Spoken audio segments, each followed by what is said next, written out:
प्रदेश का मुख्यमंत्री खुद वो अब्बाजान की राजनीति करता हो और देश का प्रधानमंत्री ये कहता हो कि दंगाई अपने कपड़ों से पहचाने जाते हैं और वहां पर जो शमशान कब्रिस्तान के का जिक्र किया जाता है भाषणों में, भड़काऊ बयान दे रहे हैं कि यहाँ पे 6 दिसंबर दोहराया जाएगा और यहाँ पर बाबरी के अब 29 साल हो गए हैं वगैरह वगैरह, जो इस तरह की बातें जो भड़काने वाली कर रहे हैं, इसके बारे में अगर ऐसा कोई दूसरी कौम के लोग करेंगे तो तुरंत सरकार और पुलिस जो है वो हरकत में आ जाती है, मगर इन गुंडों पर जिन्हें सरकारी संरक्षण प्राप्त है कोई कार्रवाई नहीं की जाती।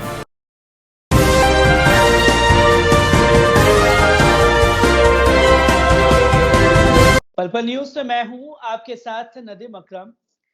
उत्तर प्रदेश 2022 के चुनाव करीब हैं तो भारतीय जनता पार्टी को अपनी सियासत चमकाने के लिए किसी नए मुद्दे को जन्म देना है। जहां अयोध्या जीत ली है ये नारे तो लगाए जा रहे हैं, पर काशी मथुरा जीतने का ऐलान भारतीय जनता पार्टी के जो डिप्टी सीएम हैं उनके द्वारा किया जा रहा है। पर अगर ताजा परिस्थिति की बात की जाए मथुरा की, तो मथुरा में धारा 144 लागू कर दी गई है, पर जिन लोगों ने 6 दिसंबर को फिर से बाबरी दोहराने का ऐलान किया है उन लोगों की कोई गिरफ्तारी नहीं हुई है। तमाम मुद्दों पर पहलू दर पहलू इस पर बात करने के लिए हमारे साथ राजनीतिक विशेषज्ञ रवि श्रीवास्तव जी मौजूद हैं। मैं उनसे जानने की कोशिश करूंगा, सर किस तरीके से देख रहे हैं 6 दिसंबर को जो हिंदू महासभा ने मथुरा में ये ऐलान किया है? देखिए नदीम, मेरा ये मानना है कि धर्म का इस्तेमाल राजनेता अफीम की तरह करते हैं, तो उनका उद्देश्य ये होता है कि जनता कहीं सवाल न पूछने लगे, जनता कहीं विकास का जो ढोंग और ढोल पीटा जा रहा है चैनलों के ऊपर, जो एयरपोर्ट जिनकी छत भी नहीं है, जो मेडिकल कॉलेज कागजों पे बन रहे हैं, जो कुछ चंद लोगों को लाके टीवी चैनल पे दिखाया जा रहा है लाभार्थी बना करके, उसकी कहीं पोल ना खुल जाए, तो इसके लिए जनता को बेहोशी के आलम में रखना जरूरी है। बेहोशी के आलम में रखने के लिए सबसे चुनिंदा जो हथियार भाजपा के और संघ के पास है वो है धर्म का इस्तेमाल करना। आपको याद होगा कि जब राम मंदिर के नींव रखनी थी या राम मंदिर का फैसला आया था, तो एक नारा बड़े जोरों से वहां पे लगाया जा रहा था यूपी में, अयोध्या तो झांकी है, काशी मथुरा बाकी है। इस तरह से भड़काऊ बयान दिए जा रहे थे और ये कोशिश है कि अब नया एक मुद्दा खड़ा किया जाए, क्योंकि राम मंदिर का मुद्दा अब खत्म हो चुका।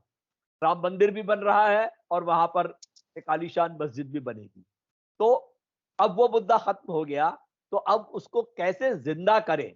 अभी आपने देखा होगा कि इलेक्शन के पहले, जैसा कि मैंने आपको एक प्रेडिक्शन भी करी थी कि देखिए आप तैयार रहिए कि उत्तर प्रदेश को शायद वापस दंगों की आग में झोंका जाएगा या इस तरह के कुछ हालात पैदा किए जाएंगे जिससे आपस में जो कम्युनल हार्मनी है वो खत्म हो और हिंसा का सहारा लिया जाए और तमाम तरीके के वो हथकंडे अपनाए जाएं जिससे दोनों कौमों को आपस में लड़वाया जा सके।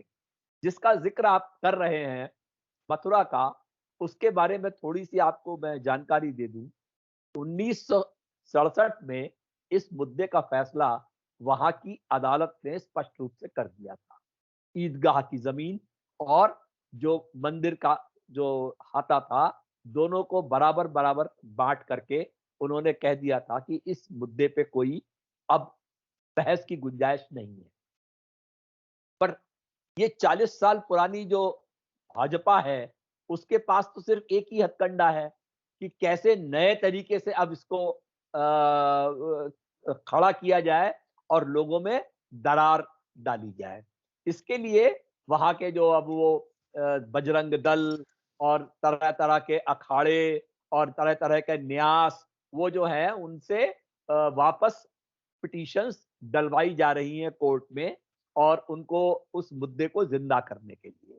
और वो पिटिशंस डाल करके अभी आज शायद आज या कल वहाँ के कोर्ट ने कुछ नोटिसेस जारी किए हैं कंसर्ट पार्टीज को, क्योंकि उन्होंने सुन्नी वक्फ बोर्ड को भी और जो लखनऊ में all India Muslim personal law board है शायद उसको भी उन और जो स्टेक होल्डर्स हैं और जो पार्टीज हैं उन सबको उन्होंने नोटिस दिए हैं जवाब देने के लिए। तो ये एक तरीके का माहौल खराब किया जाने की कोशिश है, क्योंकि भाजपा के पास विकास के नाम पर दिखाने के लिए उत्तर प्रदेश में कुछ नहीं है। जी। क्योंकि सर एक तरफ तो बात हुई, अगर हिंदू महासभा की बात की जाए, 6 दिसंबर 1992 को बाबरी मस्जिद दोहराई गई। ठीक उसी दिन 6 दिसंबर के दिन अनाउंसमेंट की जाती है कि वो ज्ञानवापी मस्जिद में जाएंगे और मूर्तियां रखेंगे। धारा 144 लागू कर दी जाती है उनके ऐलान के बाद, पर जो ऐलान करने वाला है वो अभी तक पुलिस प्रशासन द्वारा गिरफ्तार नहीं किया जा सकता। किस तरीके से देख और समझ रहे हैं इन चीजों को? देखिए, जब प्रदेश का मुख्यमंत्री खुद वो अब्बाजान की राजनीति करता हो और देश का प्रधानमंत्री ये कहता हो कि दंगाई अपने कपड़ों से पहचाने जाते हैं, और वहां पर जो शमशान कब्रिस्तान के का जिक्र किया जाता है भाषणों में, जिस तरीके से हिंदुइज्म और हिंदुत्व की लड़ाई सलमान खुर्शीद के नॉवल पे की जाती है, या मनीष तिवारी के बयान पर एक नया एक मुद्दा खड़ा किया जाता है कौमों को बांटने का, उसमें आप उम्मीद करते हैं कि जो वहाँ का राज्य का प्रशासन है, वो किसी भी प्रकार से जो लोग वैमनस्य फैलाने की कोशिश कर रहे हैं या जो इस मुद्दे को चिंगारी दिखाने की कोशिश कर रहे हैं, उनको किसी तरह की कोई मतलब गिरफ्तारी करेगी या उनको किसी तरह का कोई दंड देगी।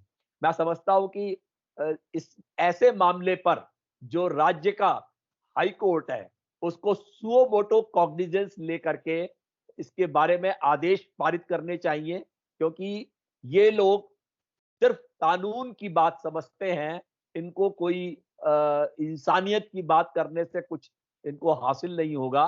तो इसलिए वहाँ के जो नुमाइंदे हैं, उनको चाहिए कि वो कोर्ट का दरवाजा खटखटाए और वो देखें कि इस तरह के जो भड़काऊ बयान दे रहे हैं कि यहाँ पे 6 दिसंबर दोहराया जाएगा और यहाँ पर बाबरी के अब 29 साल हो गए हैं वगैरह वगैरह, जो इस तरह की बातें जो भड़काने वाली कर रहे हैं, इसके बारे में अगर ऐसा कोई दूसरी कौम के लोग करेंगे तो तुरंत सरकार और पुलिस जो है वो हरकत में आ जाती है, मगर इन गुंडों पर जिन्हें सरकारी संरक्षण प्राप्त है, कोई कार्रवाई नहीं की जाती।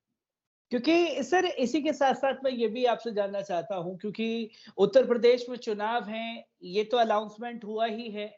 कल का ही अगर डिप्टी सीएम का बयान उठा करके देखा जाए तो खुल करके कहते हुए दिखाई देते हैं कि अयोध्या जो राम जन्मभूमि थी उसे तो हमने जीत ली है, अब काशी मथुरा बाकी है।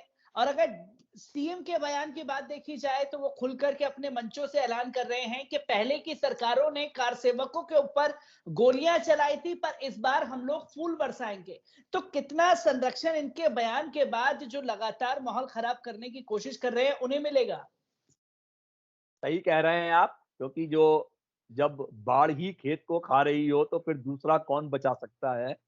जो प्रदेश का मुख्यमंत्री और प्रदेश का उप मुख्यमंत्री जिस तरह के भड़काऊ बयान ट्वीट करके कर रहे हैं, मैं समझता हूं ऐसे ट्वीट का संज्ञान कोर्ट को लेना चाहिए और ऐसे लोगों को तुरंत इनके खिलाफ कार्रवाई की जानी चाहिए जो भड़का रहे हैं लोगों को। और आगे अगर किसी प्रकार की कोई हिंसा या कोई और घटना होती है तो मैं समझता हूं कि ये लोग सीधे सीधे उसके जिम्मेदार होंगे। तो ये लोग इस तरह का ऐसे लोगों पे कार्रवाई करना बहुत जरूरी है। और अफसोस तब होता है जब संवैधानिक पदों पे बैठे हुए लोग इस तरह के बयान देते हैं। अगर कोई छुट भैया नेता, कोई न्यास का कोई कार्यकर्ता ये बयान दे तो शायद कोई सुनेगा नहीं, बट प्रदेश के मुख्यमंत्री और उप मुख्यमंत्री अगर ऐसा बयान देते हैं तो मैं समझता हूं बहुत ही शर्मनाक है। और ये एक तरीके से हिंसा भड़काने का एक जरिया बन गया है। क्योंकि सर इसी के साथ-साथ मैं एक और सवाल इसमें ऐड करना चाहूँगा, क्योंकि हमने बाबरी मस्जिद का जब फैसला आया था, तब तमाम तंज़ीम के लोग भी, तमाम संगठन के लोग ये कहते हुए तमाम पार्टियाँ नज़र आ रही थी कि मुसलमानों को यहाँ पर जो है दरिया-दली दिखानी चाहिए, जो मस्जिद की जगह दी जा रही है उसे हॉस्पिटल, तमाम चीज़ों के लिए दान कर देनी चाहिए। पर अब जब 6 दिसंबर को फिर से दोहराने की कोशिश की जा रही है, वो तमाम लोग आखिरकार खामोश क्यों हैं? ऐसा कहना किसी का हक नहीं है। माननीय उच्चतम न्यायालय ने वो जमीन एक मस्जिद बनाने के लिए दी है। जैसे आप भव्य राम मंदिर बना रहे हैं, वैसे ही आलीशान मस्जिद भी वहां पे बनेगी। कैसा कोर्ट का आदेश है। इसमें किसी को भी ये कहने का हक नहीं है कि वो उसके अंदर लाइब्रेरी बनाए या उसके अंदर हॉस्पिटल बनाए या उसके अंदर यूनिवर्सिटी बनाए। ये प्रोरोगेटिव उस कौम का है, वो उन लोगों का है जिनको वो जमीन अलॉट की गई है। इसमें किसी को अपना दखल अंदाजी करने का या राय देने का हक नहीं है। क्यों कि आपसे भी तो नहीं कहा गया कि आप राम मंदिर की जगह पे अस्पताल बनाइए या राम मंदिर की जगह पे यूनिवर्सिटी बना दीजिए। तो जो जिस काम के लिए सरकार ने माननीय सुप्रीम कोर्ट ने जमीन अलॉट की है, वो वही काम वहां पे किया जाएगा। ये कौम के लोगों का, जो उनके संगठन हैं, ये उनका फैसला होगा कि वो वहां पर क्या करते हैं, क्या बनाते हैं और कैसे बनाते हैं। सर इसी के साथ-साथ मैं एक आखिरी सवाल लेना चाहूँगा आपसे। 2022 का चुनाव आने वाला है और 2022 की क्या ये पूरी तरीके से प्री प्लान्ड है कि उन्हें सिर्फ नफ़रत के एजेंडे पर ही सारी चीज़ें अपनी फैलानी है? और 6 दिसंबर मथुरा में जो बातें कही जा रही हैं, उसके असल में मायने क्या निकलते हैं? सीधी-सीधी बात है नदीम कि 2022 के चुनाव में भाजपा को अपना सूपड़ा साफ होता दिख रहा है और लोग, राज्य के लोग गंगा में तैरती हुई लाशों को, हाथरस में सुबह 3 बजे जलाई गई एक रेप विक्टिम का हादसा और कम से कम 4 किसानों को मंत्री के बेटे द्वारा कुचल के मार देने का हादसा, इन चीजों को प्रदेश की जनता भूलेगी नहीं। और इसके ध्यान हटाने के लिए, और चूंकि विकास के नाम पर उत्तर प्रदेश में कुछ हुआ नहीं है, एक हाईवे बना करके दिखा करके, टीवी चैनलों के ऊपर कुछ तस्वीरें दिखा करके, जो कागजों पे अस्पताल बना करके, वो लोगों को अच्छी तरह से मालूम है कि सरकार कितनी बुरी तरह से फेल हुई है अपना कुछ भी कर पाने में। अभी कुछ ही दिन पहले आपने देखा होगा कि देश के 4 सबसे गरीब राज्यों में उत्तर प्रदेश, मध्य प्रदेश, झारखंड, जो 4 राज्य निकाले गए हैं, वो उनमें से एक राज्य उत्तर प्रदेश आता है, जो सबसे गरीब प्रदेशों में से देश के है। तो अगर इन्होंने 4-5 सालों में कोई विकास किया था, तो प्रदेश इतना गरीब क्यों रह गया? सर ये एक एक सवाल और मैं इसमें ऐड कर देना चाहता हूँ कि जैसे कि आपने बोला कि प्रदेश के मुख्यमंत्री को बड़ी-बड़ी पोस्टर के साथ में तो देखा जा रहा है, पर अखबारों में अगर कोई फ्लाईओवर दिखाने की ज़रूरत पड़ रही है, तो कोलकाता का फ्लाईओवर दिखाया जा रहा है और अगर एयरपोर्ट दिखाने की कोशिश कर रही है, तो चीन के बीजिंग का एयरपोर्ट दिखाने की कोशिश की जा रही है। आप भी कानपुर में इतने दिनों रहे, विकास की गंगा कहाँ-कहाँ नज़र आई आपको इस बीच? फर्जी विकास है नदी। यही वजह है कि बिना छत के एयरपोर्ट, बिना कागजों के मेडिकल कॉलेज हैं। मैं आपको एक हादसा इसी में ज़रूर बता देता हूँ। एक कानपुर के अंदर इन्होंने एयरपोर्ट बनाया है। अभी-अभी पहले से बना हुआ है मगर वो चलता नहीं था। अभी-अभी वहाँ पे चेन्नई, हैदराबाद, बैंगलोर, दिल्ली से और मुंबई से डायरेक्ट फ्लाइट्स जा रही हैं। हालत ये है कि सिर्फ 3000 स्क्वायर फीट एरिया के अंदर 1000 लोगों को स्टफ इन कर दिया जाता है। उसी में उनका चेक इन है, उसी में उनका सिक्योरिटी है, उसी में स्नैक्स की शॉप है, उसी में टॉयलेट है। लोगों को कंधे से कंधा जकड़ के लोग खड़े रहते हैं। मैंने तस्वीरें इसकी ट्विटर पे पोस्ट की थी। अगर ये विकास है तो मैं समझता हूं ऐसे विकास से तो विकास का ना होना अच्छा है। क्योंकि ये आप कितने खतरे में डाल रहे हैं लोगों को, हजारों जानों को खतरे में डाल रहे हैं ऐसी जगह पर उत्तर प्रदेश के अंदर। और ज्यादातर एयरपोर्ट्स का आप यही हाल देखेंगे कि ये कागजों पे रहेंगे और उसके बाद किसी अडानी या अंबानी को बेच दिए जाएंगे। यही विकास है।